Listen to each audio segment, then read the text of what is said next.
Сәлеметсіңдер ме оқушылар? Бүгін екінші реттік жыныс белгілері, жыныстық жетілу, биологиялық және әлеуметтік жетілу тақырыбымен танысатын боламыз.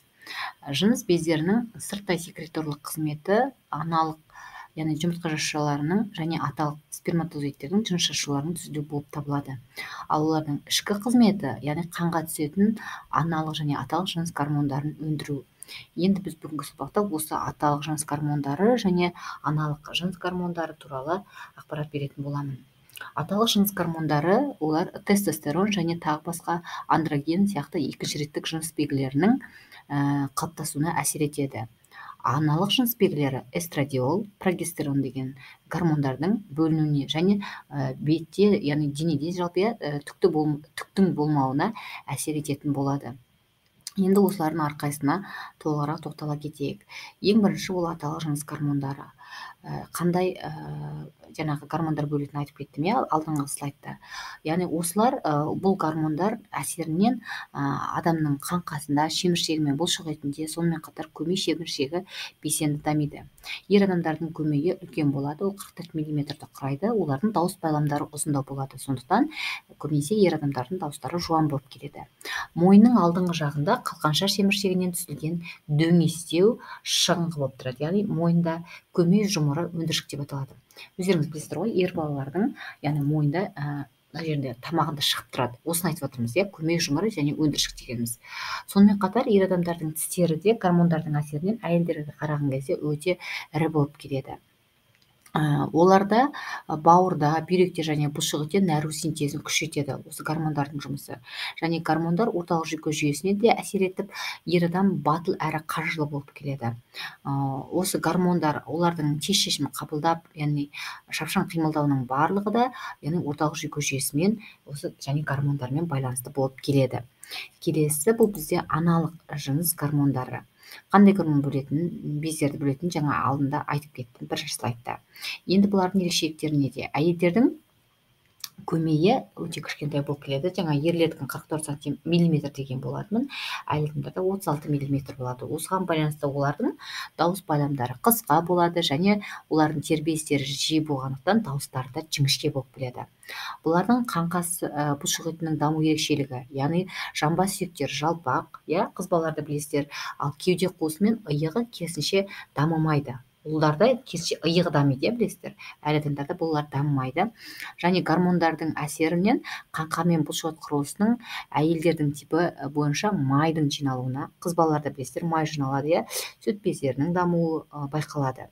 Дене сипаты әйелге тән сипатпен пішінге ие болады. Әйел ағзасы кез келген кезде ана болуға дайындалатындықтан, оған ұрпағының жатыршілік дамуын қамтамасыз ету үшін қоректік заттардың белгілі бір қоры болуы қажет. Және де жалпы осы жыныс гормондарының жеткіліксіз бөлінген кезде сүйектің өсуі баяулайды, адамдардағы жыныстық жетілуі тоқтап, ағзаның дамуы да тоқтайтын болады.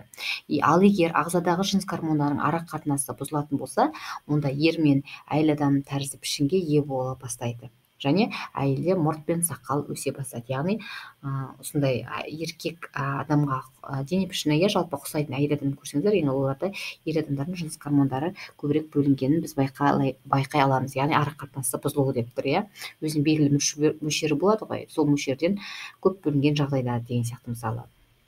Және де әрбір ағзада бүйрек үсті безінде әрдайым аталық және аналық жыныс гормондары аз мөлшерде бөлінеді. Бүйрек үсті безі білесіздер, бүйректің үстінде орналасады, ал олардың ара қатынасы балалардың жыныстық жетілуі басталғанға дейін олар барлығы бірдей болады. Ал жыныстық жағынан жетілу кейін кезде олардың мөлшері әр жынысына сәйкес байланысты өзгеріп отырады. Ал қартайған кезде адамдар жыныс бездері өзінің қызметін тоқтатады ғой, білесіздер. Сол кезде қайттан олар өзінің мөлшеріне келіп барлығы бірдей болады. Енді келесі сіздерге жасөспірімдердің және қыздардың жыныстық жетілуі туралы ақпараттар берейін. Бұл жерде бізде ер жету және бой жету дегеніміз не, биологиялық жетілу деген не, әлеуметтік жетілу және акселерация терминіне анықтама беретін боламын. Жасөспірім кезеңінде қыз балалар 11-15 жасты құрайды, ал ұл балалар 12-16 жасты құрайды. Осы кезеңде олардың физиологиялық жүйесі толық құрылады және олар жыныстық жағынан жетіле бастайды. Осы жастағы балаларда, жалпы қыз бала болсын, ұл бала дейміз, олардың жүрек бұлшықеті мен дене бұлшықетіне, ал тамырлары жүрекке қатысты өсіп үлгермейді. Сондықтан осы жастағы балаларда яғни жүректеріне салмақ түспеуі үшін күндіз міндетті түрде демалу керек, яғни 1-1,5 сағат демалуы міндетті.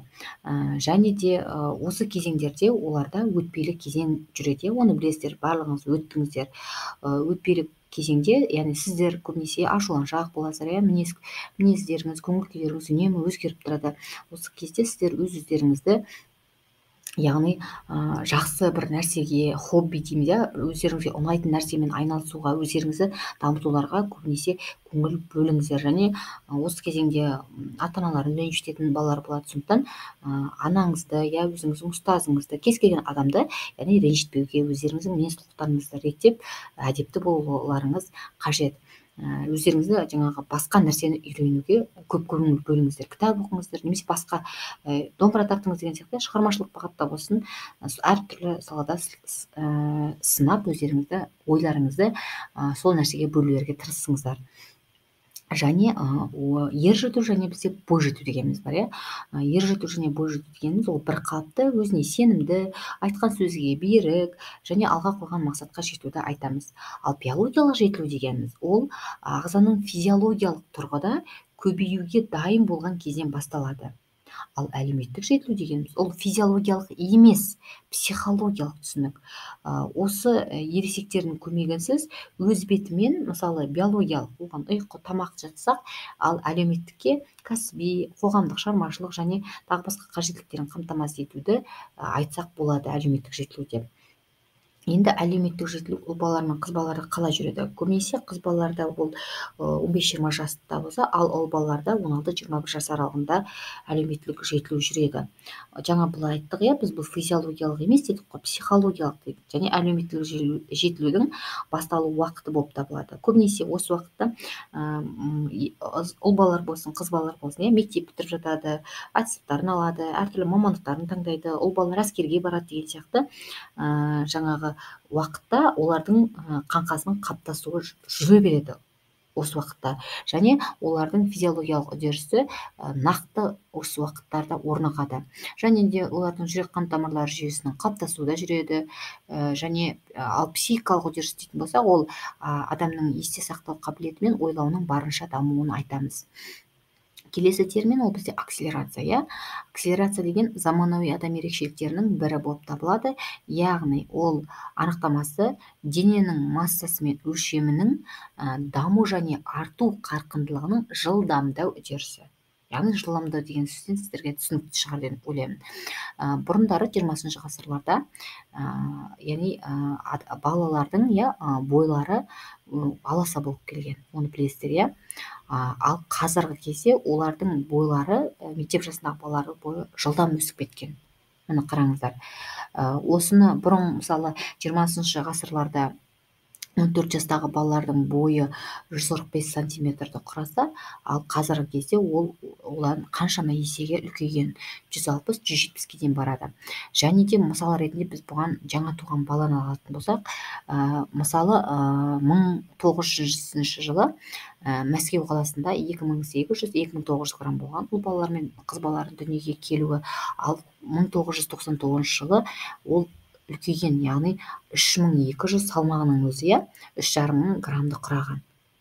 Яғни енді біз бұл неге жаңағы ұл балалардың, қыз балалардың бойы неге жылдам өседі деген ұғымға келетін болсақ, не себепті деп, бұның әртүрлі себептері бар.